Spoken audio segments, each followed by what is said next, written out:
welcome back to GOT. Today we're going to talk about the iPhone 16. What is happening? What is new? We're going to compare that to the iPhone 15 so you know exactly what you may be upgrading to. Let's go for it. So this next year, it seems Apple's going back to what they used to do, which is put the same chip in all the phones. So what this means is all iPhone 16 series phones are going to get the new A18 chip. Where last year the iPhone 15 got the old A16 chip and the newer Pros got the A17. So that's a nice change up this year. So Apple's kind of matching Pixel on putting the newest chip on all the devices. So let's talk Apple Intelligence. The new Apple iPhone 16 is going to get integrated AI in all its newer devices. And this integrated AI is going to help out with Siri, predictive text, writing text in emails and messages, and a much better personal assistant. Now, Apple's AI differs from others in that they really promote it's all on phone, so there's more privacy with the Apple AI.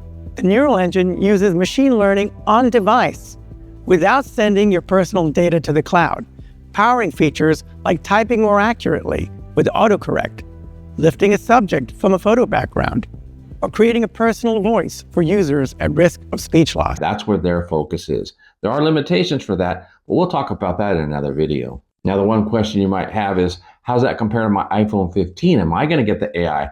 Well, I believe you're going to get some of the features, and that would be the ones that are actually baked in the iOS 18 upgrade. And it sounds like they might be limiting it, or most of the features, to the iPhone 15 Pro. So if you have the standard iPhone 15 and you want more of the AI features, you're going to have to upgrade to the iPhone 16. So why is it you say the iPhone 15 Pro, it's going to be limited to that one? Well, that's because the iPhone 15 has 6 gigs of RAM and the iPhone 15 Pro has 8. And this year, all models of the 16 are going to get 8 gigs of RAM. So minimum, it appears that Apple requires 8 gigs of RAM to really run their AI. So how true that really is, we don't really know. But we do know that Apple wants you to buy their newer phones. And to be sure you get all the new AI features, you're going to have to go for the new iPhone 16 Pro, because the Pro is going to get more features than the standard 16, and we'll talk about that shortly. Now, if you remember last year, they added this action button on the iPhone right there on the side, and they only added it on the Pro model. Well, this year, they're going to put that action button on all of their phones. So the iPhone 16 standard is going to have that action button. Now, of course, that action button is programmable, so you can get it to do a lot of things. It used to be just the switch where you can go to silent mode. You can program it to use silent mode if you want. You can program it to use your button. You can program it to open up certain apps, such as translation. If you're traveling, just reprogram it. And that's what's cool about it. You can reprogram it to your different needs at the time. Now, there's a new button coming to the iPhone 16. It's a capture button. This capture button is for taking photos, and it's also going to be capacitive. And what does that mean? It's going to be touch sensitive for things such as if you use it as a camera, you might be able to zoom in and zoom out just by sliding your finger across it. Now, with the new size of the button, well, guess what? The rest of the phone is going to grow on the Pro models. On the Pro model, we have currently the iPhone Pro is a 6.1 inch screen, and of course, that's diagonal, whereas the Pro Max is a 6.7 inch screen. Well, they're growing. This one's going to become a 6.3, and this one's going to become a 6.9 inch screen.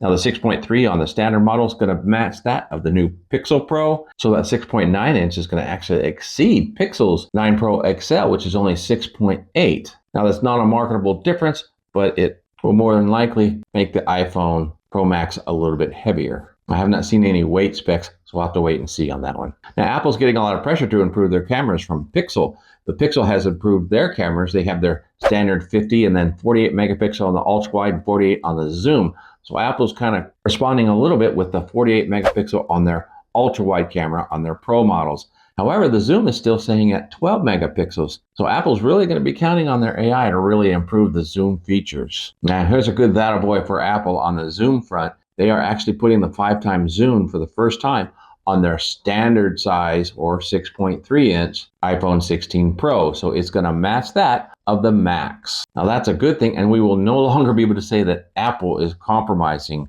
from their smaller iPhone Pro to the Max.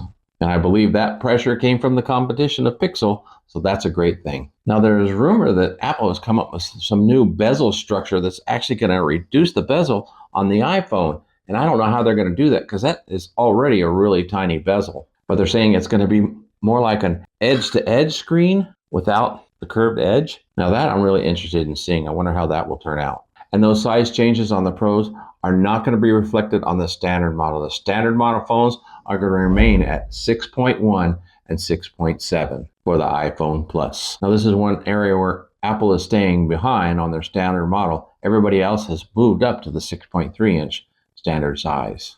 But if you do prefer the smaller size iPhone, kind of like Steve Jobs, he preferred the smaller phone, then the Apple standard 6.1 is the one for you. Now, continuing on talking about the displays, on the standard models, they've only had the 60 hertz refresh rate. Well, guess what? This year, it's the same 60 hertz refresh rate. If you want to upgrade to the 120 refresh rate, like every other phone out there, you've got to upgrade to the Pro models on the iPhone. And then there's going to be some color changes on both models, the 16 and the 16 Pro. Of course, the 16 Pro being titanium, but none of the colors have been locked in. So we're just going to have to find out on the next Apple event, which happens to be September 9th at 10 a.m. on Pacific time. So let's watch for that. So there you have it. Are there any game changers in there as far as you're concerned on the new iPhone 16? Let me know down in the comments below. Let's talk about it. And of course, while you're down there, don't forget to subscribe to the channel because I will report again after the event when we know the actual specs